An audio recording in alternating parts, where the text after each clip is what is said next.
बोलिए सद्गुरुदेव की जय।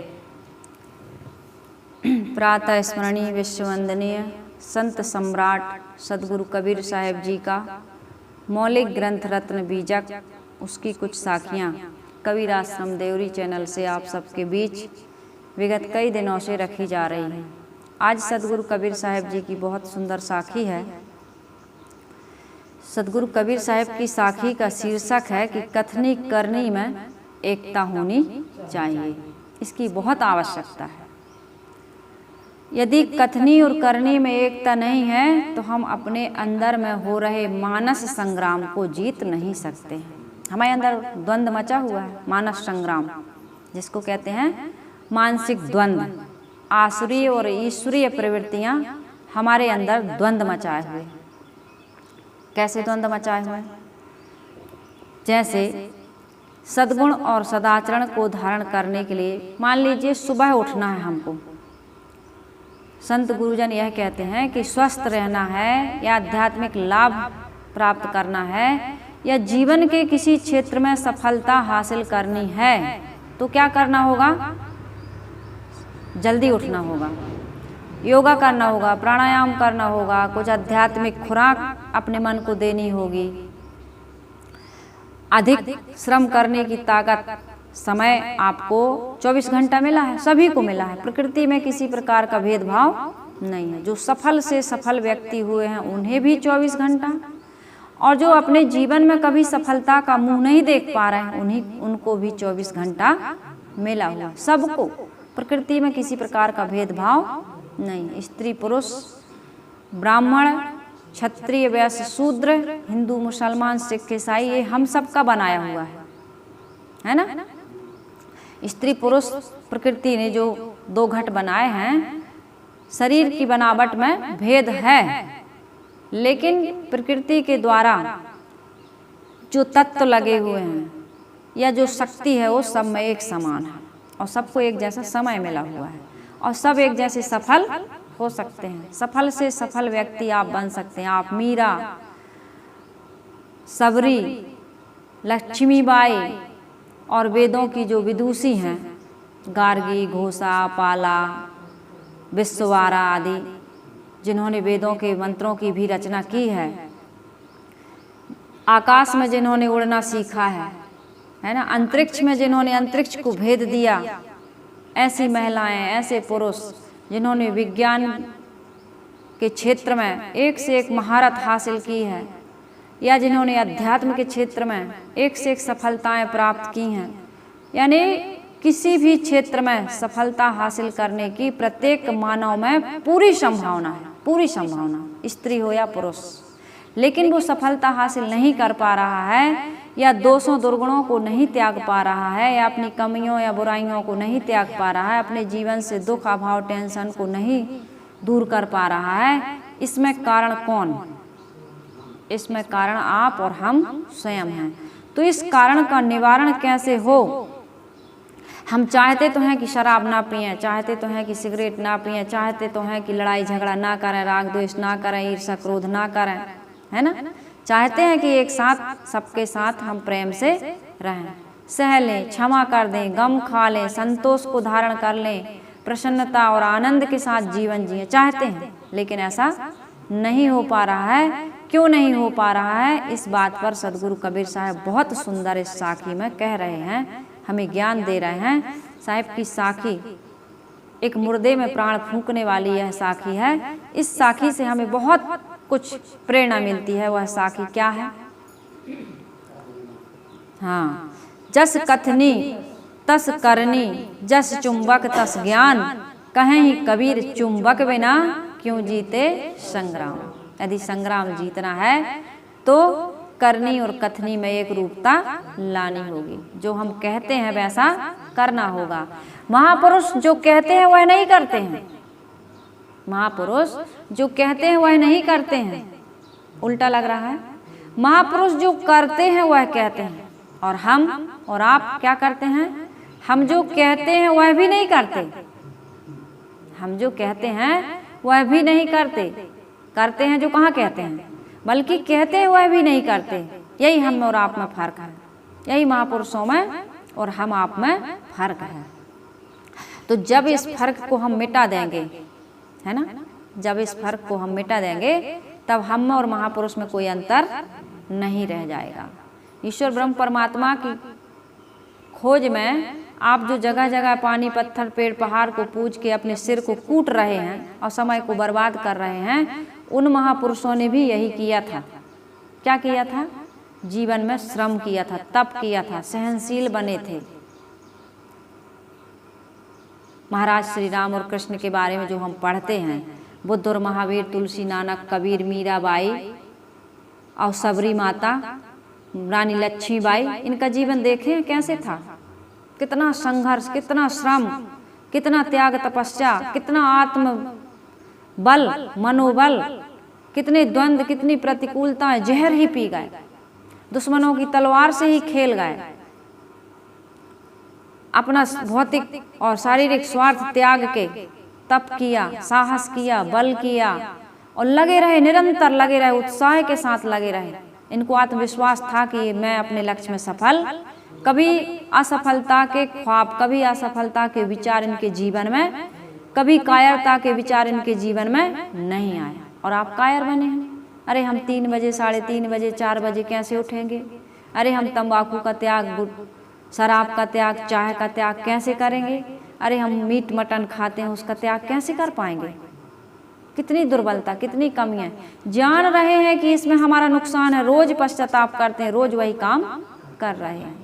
तो इसलिए इस चीज को हमें जीतना है। सदगुरु कबीर साहब एक महान संत हुए, मनोवैज्ञानिक संत हुए हैं, अध्यात्म क्षेत्र के और मनोमय क्षेत्र के बहुत ही महान संत, जिनकी वाणी से आज हम प्रेरित होकर के अपने जीवन में वह मुकाम हासिल कर सकते हैं जिसकी हम सबको अभिलाषा है। सफलता हम सब चाहते हैं, सुख हम सब चाहते हैं, समृद्धि हम सभी लोग चाहते हैं, प्रेम हम सभी लोग चाहते हैं। कौन नहीं चाहता बताइए? और वो मिल सकता है आपको जो आप चाहते हैं, जो चाहेंगे। इस प्रकृति में, विश्व सत्ता में वह शक्ति है कि बस आपको बीज बोना है, सिर्फ बीज बोना और कुछ नहीं करना। खेत में आप बीज बो देते हैं किसी भी चीज का, फल का, है ना, या फूल का। फूल की तो कितने फूलों की कलम लगती है, कितने फूलों के बीज। किसी भी पेड़ का बीज सिर्फ बोना है, बाकी आपको कुछ करना। यदि पानी वहां मिल रहा है या आप डाल देते हैं, पानी डाल देंगे और क्या करेंगे, मिट्टी को नमी प्रदान कर देंगे, बाकी तो आपको कुछ करना है नहीं। बीज बस बोना है, प्रकृति उसको संपोषण देने लगती है। तो आप बीज किसका बो रहे हैं? नकारात्मक विचारों का, सकारात्मक विचारों का? सत्कर्म कर रहे हैं कि दुष्कर्म कर रहे हैं? जो बीज आप अपने जीवन में बोएंगे उस बीज को प्रकृति संपोषण देने लगती है। आप उसी क्षेत्र में आगे बढ़ेंगे। शराब पीते हैं तो शराबी की तरफ आगे जाएंगे, जुआ खेलते हैं तो उसी क्षेत्र में लड़ाई झगड़ा, वाद विवाद। आपके परिवार में आप जिनके साथ रहते हैं, छोटी छोटी सी बातों को लेकर के यदि आप मन में किसी प्रकार की गांठ बनाते हैं तो वह गांठ अपने आप बड़ी होती जाएगी, आपको बड़ी नहीं करना है। इसलिए उस गांठ को वहीं बनने ही मत दीजिए। साहब ने कहा, केरा कब तब ही न चेतिया, जब ढिंग लागी बेर, और अब के चेते क्या भया, जब काटिन लीना घेर। तो सावधान रहिए कि कहीं हमारे अंतःकरण में किसी प्रकार के दुष्कर्म या अनर्थ करने वाले बीज यानी विचार, बीज यानी विचार ना बो दें। हम यही बो रहा है, छोटी छोटी सी बातों को, सास को लेके, बहू को लेके, ननद को लेके, भाई को लेके, पति पत्नी को लेके। मैंने ऐसे पति पत्नी को देखा है जिनकी आज 60-70 उम्र हो गई, 60-70 की शरीर की उम्र हो गई, और वो केवल सत्संग में ही नहीं जाते थे, संत गुरु में इतनी भक्ति, इतनी श्रद्धा, इतना समर्पण, दीक्षा ले चुके हैं, और केवल सदग्रंथों का अध्ययन ही नहीं करते, ध्यान शिविर भी अटेंड करते हैं। लेकिन आज उनकी स्थिति में देख करके आई हूँ कि पति पत्नी इतनी क्लोज रिश्ता होता है, जिन्होंने पूरी गृहस्थी का निर्माण किया कहना चाहिए। आज दोनों में इतना विवाद है, इतना विवाद है कि मरते समय आत्महत्या की बातें आ रही हैं विचार में। अब मरने ही वाले हैं लेकिन आत्महत्या के ख्याल आ रहा है। पत्नी इतनी देवी, इतनी समझदार, इतनी सहनशील, इतनी गंभीर, लेकिन फूट फूट के रोई हो, फूट फूट के रोई। मुझे रोना आ गया और मुझे इतना आश्चर्य लगा कि बताइए, हमारी तो उम्र इतनी कम है, इनकी उम्र इतनी ज़्यादा है, डबल से ज़्यादा, और इतने दिनों से सत्संग में जुड़े हैं, लेकिन इनके जीवन में इतना दुख, इतना नरक। तो क्या है सत्संग से फायदा? क्या सत्संग? दावा कावा कुछ नहीं है, आपकी असावधानी। ये दावा पे कह के अपने आप को, बातों को टालिए मत कि पूर्व जन्म का दावा है। पूर्व जन्म का दावा नहीं है। आज वर्तमान में आपने सही ढंग से उस जो आपको ज्ञान मिला है उसका उपयोग जीवन में आचरित नहीं कर पाया आप। इसलिए साहब कह रहे हैं, जस कथनी तस करनी, जस चुंबक तस ज्ञान, कहीं कबीर चुंबक बिना क्यों जीते संग्राम। आप इस संसार में मानसिक द्वंद्वों में घिरे हुए हैं, हम और आप सभी लोग। यदि उस ज्ञान का उपयोग नहीं करेंगे, आचरण नहीं करेंगे, रहनी में उसको नहीं उतारेंगे, तो इस मानसिक संग्राम से हम जीत नहीं सकते हैं, विजय प्राप्त नहीं। उलझ के मर जाएंगे। यह संसार कांटों की बाड़ी, उलझ मर जाना है। कितना सुंदर। रहना नहीं देश, जहाँ रहना नहीं है देश बिराना है, वहीं हम अपने आप को पचा के मार रहे हैं। तो ये क्या है? हमारा ज्ञान। जानत है पर मानत नहीं। इसलिए सदगुरु श्री अभिलाष साहेब जी ने बहुत सुंदर भजन इसी संदर्भ में गाया हुआ है, लिखा है। साहेब जी ने तो क्या गाया है, उनके अनुयायी लोग, शिष्य लोग, हम सभी लोग गाया करते हैं। बिना सद आचरण धारे न कथनी काम आती है, ये तन मन इंद्रियां चंचल सदा नर को न चाहती। ये तन और मन, इंद्रियां जो तन में और मन में विचार आते हैं और तन में इंद्रियां हैं, तो ये चंचल हैं और ये नचा रही हैं, यही जीव को शांति से नहीं रहने दे रही हैं। तो इनको सुवस करना है। गुरुदेव जी कहते हैं, सुवस तन मन वचन करना नहीं कोई साग मूली है। ऐसा आदमी कायरता बस सोचता है, हम तो 4 बजे नहीं उठ पाएंगे, हम तो सत्संग में नहीं जा पाएंगे, सत्संग में जाएंगे तो हमें ये सारी चीज़ें छोड़ने को कहेंगे और हम ये चीज़ें छोड़ना चाहते नहीं हैं, इसलिए हम सत्संग ही नहीं सुनेंगे, हम सत्संग में ही नहीं जाएंगे। हम सुबह आश्रम में जो सत्संग होता है या शाम में होता है या रविवार को साप्ताहिक सत्संग होता है, हम नहीं जाएंगे। हम पुस्तकों का, सदग्रंथों का अध्ययन नहीं करेंगे। क्यों? क्योंकि लोग कहेंगे सत्संग में जाते हो, सदग्रंथों का अध्ययन करते हो, संत महापुरुषों में श्रद्धा रखते हो, ये आदत नहीं छोड़ पाते हो, लोग ताना मारेंगे। तो आदत तो हमें छोड़ना है नहीं, इसलिए हम सत्संग ही छोड़ देंगे, सदग्रंथों को पढ़ना ही छोड़ देंगे। तो किसका भला होगा? किसका भला होगा? आप कभी जीवन में सुख शांति को प्राप्त कर सकते हैं, प्रसन्नता और अमरता को प्राप्त कर सकते हैं, दुख से मुक्ति पा सकते हैं? नहीं पा रहे हैं। तो उसी में हमको आनंद आ रहा है, जीव उसी में संतोष कर लिया है। मैं उस दिन कहानी बताई थी, एक सुअर, पूर्व जन्म एक मनुष्य था, पूर्व जन्म को जान लिया कि मैं सुअर बनूंगा, तो उसने अपने बेटे को बुलाया, बेटा जैसे ही मैं भिष्टा खाने के लिए अपना मुंह भिष्टा में लगाऊं तो मुझे गोली मार देना, मैं भिष्टा नहीं खाना चाहता हूँ। भिष्टा तो पुत्र ने कहा, जानूंगा कैसे, पहचानूंगा कैसे? उसने सब बता दिया, क्योंकि भविष्य के बारे में जानता था। अमुक घर में होऊंगा, 12 बच्चे के बीच में मेरे माथे पे एक सफ़ेद से ऐसा टीका होगा, होता है किसी किसी पशु में, तो तुम जैसे ही मैं भिष्टा खाने को तैयार हूँ गोली मार देना। बेटा ताक में था, बिल्कुल राइफल बंदूक लेके घूमता था, और जैसे ही वो समय आया उसने दबाना चाहा, घोड़ा दबाना चाहा, निशाना लगाया, तो कहते हैं उस सुअर में ऐसे कहानी है, आवाज़ आई, बेटा रहने दो, अब मुझे इसी में आनंद है। भिष्टा खाने में ही आनंद है, क्योंकि योनि के अनुसार उसका वो भोजन है। तो इसी प्रकार मनुष्य अपने जीवन में गंदगी में रहना, कहते हैं ना, अब तो जीवन बीत जाएगा लेकिन इस चीज़ को हम छोड़ेंगे नहीं।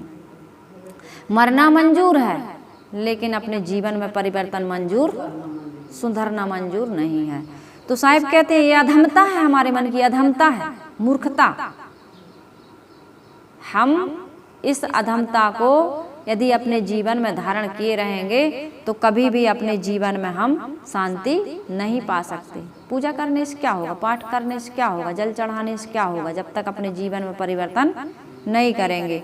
तो ऐसा ना सोचिए कि सुवस तन मन वचन करना नहीं कोई साग मूली, अरे छोटा मोटा काम नहीं, हमसे नहीं होगा, को अस काज कठिन जग माही, जो नहीं होए तात तुम पाए। मनुष्य जीवन में क्या नहीं हो सकता, क्या संभव नहीं, सब कुछ संभव है। इसलिए इस मानव जीवन की विशेषता गाई जाती है। देव दुर्लभ मानव जीवन, इसमें आप सब कुछ हासिल कर सकते हैं। ये अपने मन की अधमता, इसको आप जीत लीजिए, नहीं तो सदैव भव चक्र में आप पड़े रहेंगे। पुनरपि जननम पुनरपि मरणम पुनरपि जननी जठरे शयनम। और मनुष्य जीवन में ही आएंगे, कोई गारंटी नहीं। अन्न खानियों में नाली के कीड़े भी आप बनेंगे, बन सकते हैं, नहीं बनेंगे, आपने वैसा कर्म किया है।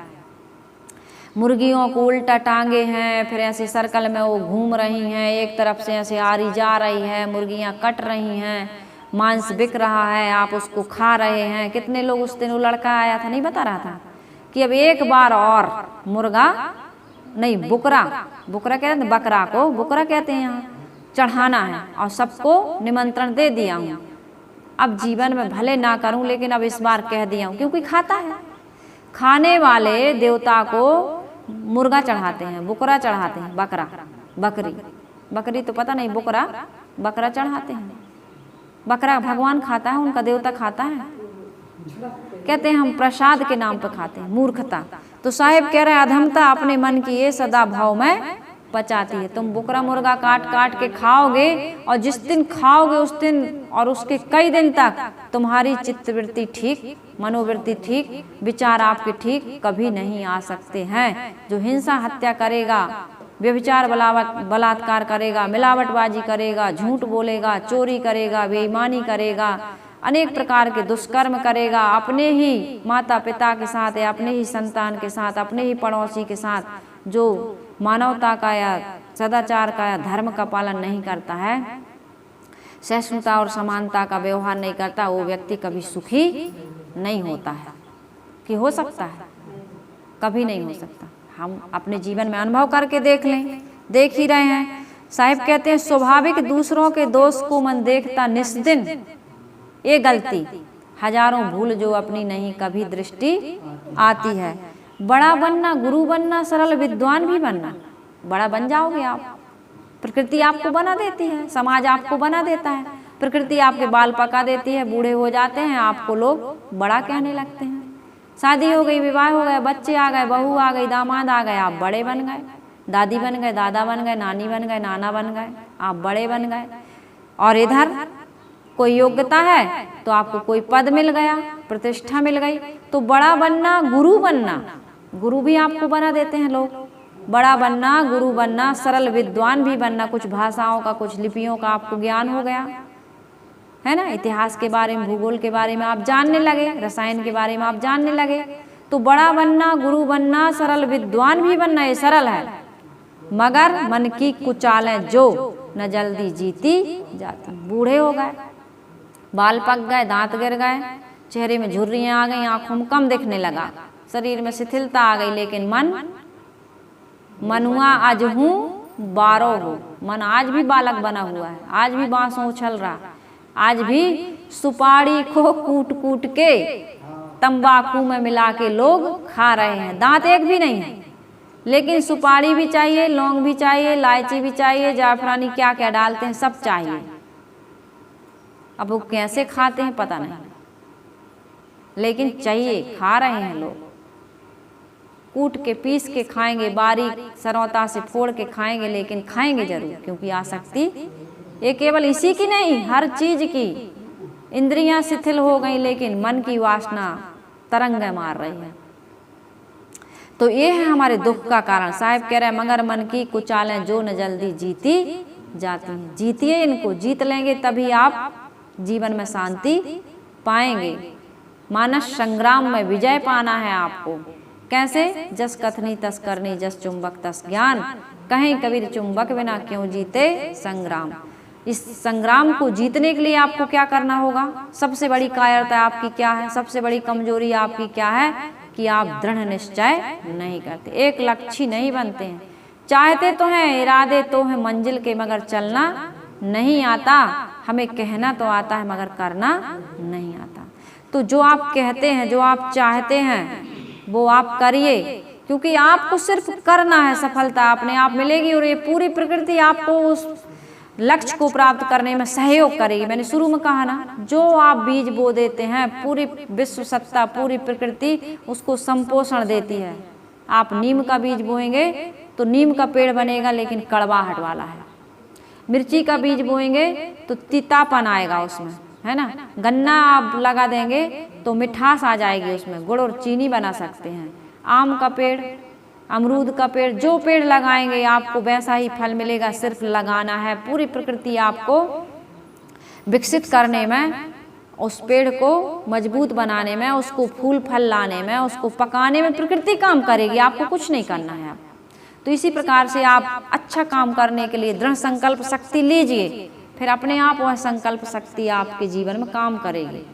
आपको अब मैं इस क्षेत्र में लगी थी अपने यहाँ मध्य प्रदेश में नरसिंहपुर जिला में, कभी कोई लड़की साध्वी हुई है क्या? कबीर सिद्धांत को मानने वाली हुई है क्या?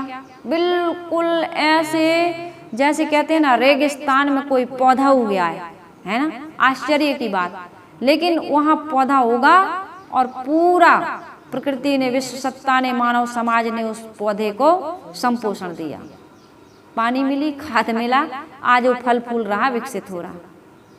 तो आप सिर्फ संकल्प करिए, मनुष्य में वह शक्ति है कि वो कुछ भी कार्य को संभव, कुछ भी संभव, असंभव से असंभव कार्य को संभव कर सकता है, और मनुष्य के अलावा किसी भी शक्ति में वह संभावना नहीं है। तो साहिब कह रहे हैं इसके लिए आपको क्या करना पड़ेगा? बिना निश्चय, आपको निश्चय लाना पड़ेगा। बिना निश्चय, लगन, उत्साह, श्रद्धा भाव के आए ये साधनहीन साधक को सदा भाव में गिराते हैं, विषय भाव में गिराते हैं, विषय भाव में। आपके अंदर यदि निश्चय नहीं है, दृढ़ संकल्प शक्ति नहीं है, फिर लगन भी नहीं है और उत्साह भी नहीं है मन में करने का। आपके मन में यदि आप संकल्प कर लेते हैं, उत्साह पूर्वक, निश्चय पूर्वक लग जाते हैं, तो फिर आपके मन में ये नकारात्मक विचार आना ही नहीं चाहिए कि ये नहीं होगा तो क्या होगा। ये आना ही नहीं आता है, और मैंने अपने जीवन में अनुभव किया है।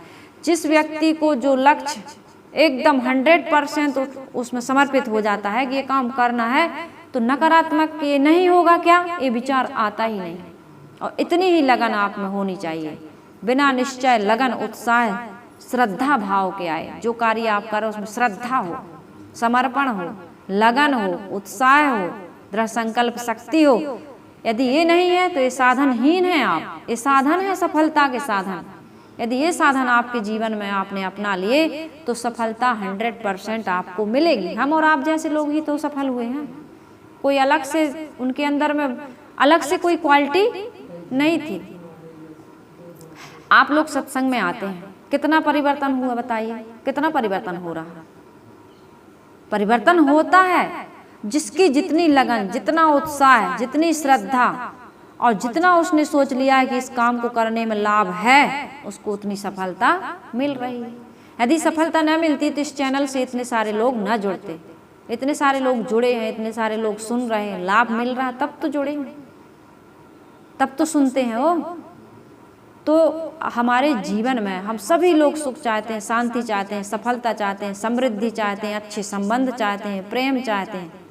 तो ये असंभव नहीं है, बिल्कुल संभव, बिल्कुल सहज सरल है। इसकी भूख हमको भी है और आपको भी है। हम भी सफलता चाहते हैं, हम भी शांति चाहते हैं, हम भी सुख चाहते हैं, हम भी प्रेम चाहते हैं, तुम भी चाहती हो। तो एक दूसरे का सहयोग नहीं करेंगे क्या? बस आप तरीका सही अपनाइए। यदि सुख चाहते अविचल, अविचल सुख चाहिए तो क्या करना है? एक ही काम करो। यदि सुख चाहते अविचल, अविचल सुख जो कभी खत्म होने वाला, यदि सुख चाहते अविचल तो तन मन वचन बस कर। तन मन वचन, यही एक रूपता आ गई ना, जस कथनी तस करनी, जस चुंबक तस ज्ञान। यदि सुख चाहते अविचल तो निज तन मन वचन वश कर। हम तन मन वचन वश में नहीं कर रहे हैं, हम संसार की वस्तुओं को, प्राणियों को, पदार्थों को वश में करने की दुस्साहस कर रहे हैं, इसलिए हम दुख पा रहे हैं। तो इस भूल को, इस अज्ञान को, इस विपरीत सोच को आप यदि सही कर लेते हैं और अपने तन मन वचन को स्वश कर लेते हैं और निज दुर्गुणों को त्याग देते हैं। साहेब कहते हैं यदि सुख चाहते अभिचल तो निज तन मन वचन वश कर, लखे अभिलाष निज दुर्गुण तभी मन शांति आती है। यदि मन में शांति चाहिए तो अपने दुर्गुणों को, दोषों को, विकारों को निकालो। दूसरों के दोषों दुर्गुणों को देखने का साधक के पास समय नहीं है। और यदि हमें दूसरों के दोष दुर्गुणों, बुराइयों और कमियों की चर्चा करते हैं, उसको देखते हैं, उसकी विचार करते हैं, तो हमारा जीवन कभी शांति की प्राप्ति नहीं कर सकता, अनुभव नहीं कर सकता, नहीं कर सकता, नहीं कर सकता। और यही हो रहा है। तो अपने जीवन में यदि सुख शांति चाहते हैं, अविचल शांति चाहते हैं, अविचल सुख चाहते हैं, तो निज तन मन के जो विकार हैं, यदि सुख चाहते अविचल तो निज तन मन वचन बस करो, तीनों को बस में कर लो। असंयम बोल देते हैं, असंयमित सोचते हैं और असंयमित कार्य कर देते हैं। यही है दुख का बीज। इस बीज को आप बोओगे तो प्रकृति वैसा ही आपको संपोषण देगी। ये विश्व सत्ता में सिर्फ एक नियम है, जो बोओगे उसको आप विकसित कर देगी वो। तो आप क्या चाहते हैं? सुख चाहते हैं, शांति चाहते हैं, प्रसन्नता चाहते हैं, तो उसके बीज बोइए। और उसका बीज बोना यही है कि अपने निज के दुर्गुणों को देखकर निकालो। दूसरों के दोषों दुर्गुणों की चर्चा, विचार या किसी प्रकार से उसके बारे में आप एक सेकंड भी मत विचार करिए, मत सोचिए। जो अपना अपना सुधार करने में लग जाएगा, वो कहाँ संसार में कहाँ दुख है बताइए, कहाँ फुर्सत है। तो इसलिए साहब कहते हैं जस कथनी तस करनी, जस चुंबक तस ज्ञान। जब कथनी के अनुसार करनी हो जाती है, तब ज्ञान क्या बन जाता है? चुंबक के समान आकर्षक, खींचता है वो ज्ञान फिर आपको। यदि आप करनी और कथनी में एक रूपता ले आएंगे तो आप जो चाहते हैं वो लक्ष्य आपकी ओर खींचा चला आएगा। नहीं आएगा? चुंबक होता है, लोहे को अपनी तरफ खींचता है कि नहीं खींचता? लोहे के छोटे छोटे टुकड़े धूल में बिखरे हैं, चुंबक ले आइए, ऐसे घुमाइए, फट फट उसमें चिपकते जाएंगे। तो इसी प्रकार से आप चुंबक बन सकते हैं, लोगों को आकर्षित कर सकते हैं, लोगों को प्रभावित कर सकते हैं। जो आप चाहते हैं लोग आपके साथ वैसा व्यवहार करेंगे, लेकिन आपके अंदर चुंबक ही नहीं है। हमें लोग प्यार नहीं देते, क्यों नहीं देते? हमें लोग सम्मान नहीं देते, क्यों नहीं देते? लोग हमें अपना नहीं समझते, हमारी सेवा नहीं करते, हमारी बात नहीं मानते। यही तो शिकायत, यही तो दुख है।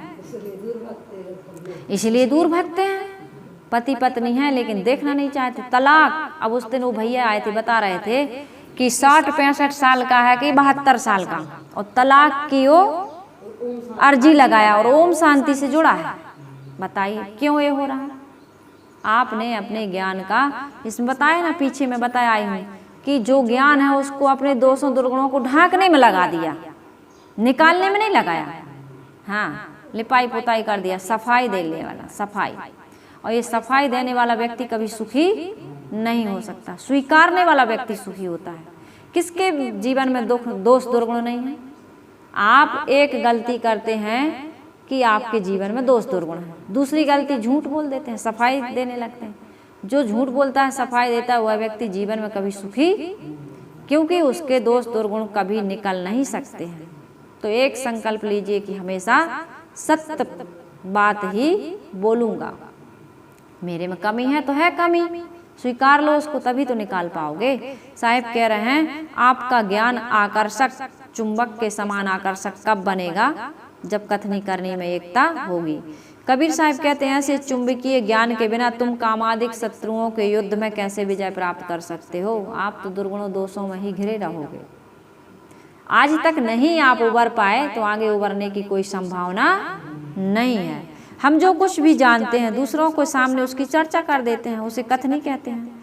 प्राप्त जानकारी के अनुसार व्यवहार करना आचरण कहलाता है और इसे करनी कहा जाता है। जब हमारी करनी कथनी में एक रूपता आ जाती है तब हमारा ज्ञान चुंबक के समान आकर्षक बन जाता है। तो कथा कहने से, धारा प्रवाह व्याख्यान देने से हमारा कोई लाभ होने वाला नहीं है।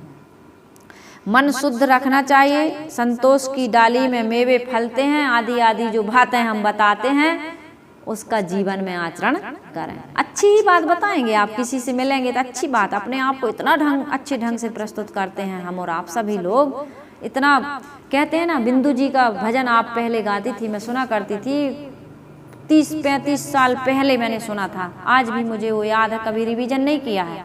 क्या कहते थे? अगर पूछिए सच, कैसे है वो, अगर पूछिए सच, अगर सच पूछ नहीं, अगर पूछिए सच कि मैं, अगर पूछिए सच कि मैं क्या हूँ, ऐसे कुछ अभी मुझे आ रहा था विचार में, बैठी थी ध्यान में तब। अगर पूछिए सच तो बहरूपिया हूँ, बताऊं तुम्हें श्याम मैं क्या की क्या हूँ। वो है श्याम के इष्ट थे, उनके उपास थे वो बिंदु जी, कृष्ण भगवान की भक्ति करते थे, राम को भी मानते थे। तो उन्होंने कहा है बताऊं तुम्हें श्याम मैं क्या की क्या हूँ, तुम्हें क्या बताऊं कि मैं क्या हूँ। अगर पूछिए सच तो बहुरूपिया हूँ। इंसान बहुरूपिया बना हुआ है, बहुरूपिया, एक चेहरे पे कई चेहरे, कई चेहरे, और जबकि बहुरूपिया ये बिल्कुल पेवर शुद्ध आत्मा है, इसमें किसी प्रकार का मल विक्षेप आवरण नहीं है, कोई विकार इसमें नहीं है। व्यवहारिक क्षेत्र में भी कभी मामी, कभी फूफी, कभी दादी, कभी पत्नी, कभी माँ, कभी बहन, कभी पता नहीं कितने रिश्ते, जबकि ये कुछ भी नहीं है। पद मिल जाता है, पदवी मिल जाती है, जबकि मैं एक स्त्री हूँ, मैं एक पुरुष हूँ, बस ये भी शरीर की दृष्टि से है, और शरीर है तो उसका नाता है, रिश्ता है, संबंध है, कुछ अर्थ निकलता है। लेकिन इसके अलावा बहरूपिया कैसे हूँ? कभी मैं कामी बन जाता हूँ, कभी मैं क्रोधी बन जाता हूँ, कभी मैं लोभी बन जाता हूँ, कभी मैं मोही बन जाता हूँ, कभी मैं ज्ञानी बन जाता हूँ, बहुत ज्ञान की बातें झाड़ता हूँ, लेकिन ज्ञानी तो बन जाता हूँ, दूसरों के सामने तो मैं ज्ञानी ही बनता हूँ, लेकिन जीव की आसक्ति को जीत नहीं पाता हूँ, वाणी का संयम नहीं कर पाता हूँ, है ना, मोह को नहीं जीत पाता हूँ, लोभ को नहीं जीत पाता हूँ। जैसे ही मेरे सामने वो प्रसंग आता है, सत्संग करते हैं, खूब सत्संग करते हैं, गुरु भक्ति करते हैं, लेकिन साधु संतों को भी फिसलते हुए देखा जाता है, भक्त भी साध्वियों के साथ और साधु भी गृहस्थियों के साथ पतित हो जाते हैं। ये क्या है? जस कथनी तस करनी में फर्क है। ये है आपके दुख का कारण। आप समय पर सत्संग तो करते हैं, है ना, दिन को रहत है रोजा रात हनत है गाय वाली बात। हाँ, जो तोहरा को ब्राह्मण कहिए तो का को कहिए कसाई, तो यही वाली बात आती है कि सत्संग तो करते हैं लेकिन दोषों दुर्गुणों को जीत नहीं पाते। उस परिस्थिति में भी आप अपने मन को यदि संयमित कर लेते हैं, जिसे कहते हैं सम और दम, कुछ आया है कमाल, जिसे कहते हैं सम और दम, इतना कंट्रोल आपके जीवन में नहीं है तो आपका सत्संग करना बेकार। वही मैं कह रही थी, 70 साल के बूढ़ा बूढ़ी आज आत्महत्या की बात कर रहे हैं, फबक फबक के फूट फूट के रो रहे हैं। क्या है कि उन प्रसंगों में हम अपने आप को संभाल करके नहीं रख पाते हैं, इसलिए कहा जाता है संयम, इसीलिए कहा जाता है संयम, अभ्यास की आवश्यकता। तो इसलिए ज्ञान की चर्चा जो आप करते हैं उसके अनुसार जीवन में रहनी और आचरण लाइए, तभी आपका ज्ञान सार्थक होगा, यह मानव जीवन सफल सार्थक होगा। सदगुरु कहते हैं कि इस तरह चुंबकीय ज्ञान के बिना मानसिक युद्ध को हम जीत नहीं सकते हैं। व्यक्ति अपनी प्राप्त जानकारी का आदर नहीं करता, अर्थात जो जैसा जानता है उसका उस तरह जीवन में उपयोग करने लगे तो वह जीवन में सुखी हो सकता है। और जानकारी की कमी नहीं है, मैं कहती हूँ जानकारी की कमी नहीं है, इसलिए साहब ने कहा है जो मिला सो गुरु मिला। सबके पास ज्ञान है, हम आपको अज्ञानी कहें तो आप नाराज हो जाएंगे। हाँ, ज्ञानी हैं, लेकिन आप जिस ज्ञान को जानते हैं, जो ज्ञान आपके पास है, उसके अनुसार जीवन नहीं जी पा रहा है, प्रलोभन में पड़ करके फिसल जाते हैं, यही आपके दुख का और कमजोरी का कारण है। तो इस कमजोरी को आप जीतिए। महात्मा गांधी के जीवन की एक घटना है, विदेश में थे महात्मा गांधी। एक पत्रकार ने पूछा था कि आप न देखने में कोई सुंदर, न कोई बड़े विद्वान हैं, न आपके व्याख्यान में बड़ी कलाबाजी है, आपको बोलना भी उतने अच्छे से नहीं आता, फिर क्या कारण है कि भारत के लोग आप पर लट्टू हैं? क्यों मानते हैं? राष्ट्रपिता महात्मा गांधी तो उन्होंने उत्तर दिया था कि और तो मैं कुछ नहीं जानता, मेरे में क्या गुण है, केवल एक बात मैं अपने बारे में जानता हूँ कि जिसे मैं गलत समझ लेता हूँ उसको छोड़ने के लिए कमर कस लेता हूँ, और जिसको मैं सही समझता हूँ उसे ग्रहण करने के लिए प्राणपण से डट जाता हूँ। बस यही है हमारी जीवन की विशेषता, और यही तो मनुष्यता है, यही तो साधुता है। समस्त उच्च लोगों का यही आचरण होता है। जिसको गलत समझ लिया त्याग दिया, जिसको सही समझ लिया अपना लिया, बस इतना सा काम है। इतना सा काम आदमी बार बार संकल्प लेता है, शराब नहीं पीऊंगा, लड़ाई झगड़ा नहीं करूंगा, झूठ नहीं बोलूंगा, किसी की बुराई नहीं देखूंगा, मैं बोलूंगा ही नहीं, बोलूंगी ही नहीं, मौन हो जाऊंगी। लेकिन बस जब समय आया संकल्प खत टूट गया। तो हम सबको क्या करना है? प्राप्त जानकारी का जीवन में उपयोग करना है। फिर देखिए हमारी जिंदगी कैसे बदलती है, कैसे हमारे जीवन में चमत्कार होता है, कैसे हमारा जीवन एक सशक्त और मजबूत बनता है। जो चाहते हैं वो आपको मिलता है कि नहीं? करके देखिए।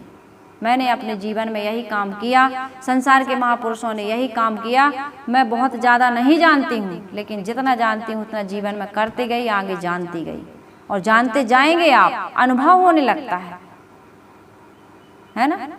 तो इसलिए कहते हैं ना कि कागज के फूलों से खुशबू नहीं आती, इसी प्रकार दूसरे के ज्ञान से आपके जीवन में संतोष मिलने वाला, शांति प्रसन्नता मिलने वाली नहीं है, अनुभव का रस मिलने वाला नहीं है। जो जानते हैं उसको अप्लाई करिए, आप लागू करिए, जीवन में आचरित करिए, फिर देखिए आनंद ही आनंद है, आनंद ही आनंद है, आनंद की वर्षा होगी। तो कबीर आश्रम देवरी चैनल आप सबके जीवन में आनंद और प्रसन्नता चाहता है, खुशी और शांति चाहता है। बस मेरा निवेदन यही है कि आप जो इस चैनल के माध्यम से विचार सुनते हैं उसके अनुसार अपनी जीवन रहनी आचरण बनाएं, और जीवन में आपको वह सब मिलेगा जिसकी आप अभिलाषा करते हैं। इन्हीं शुभकामनाओं के साथ कबीर आश्रम देवरी चैनल आपसे विदा लेता है। आज का दिन आप सभी का सुखद एवं मंगलमय हो। बोलिए सद्गुरु भगवान की जय।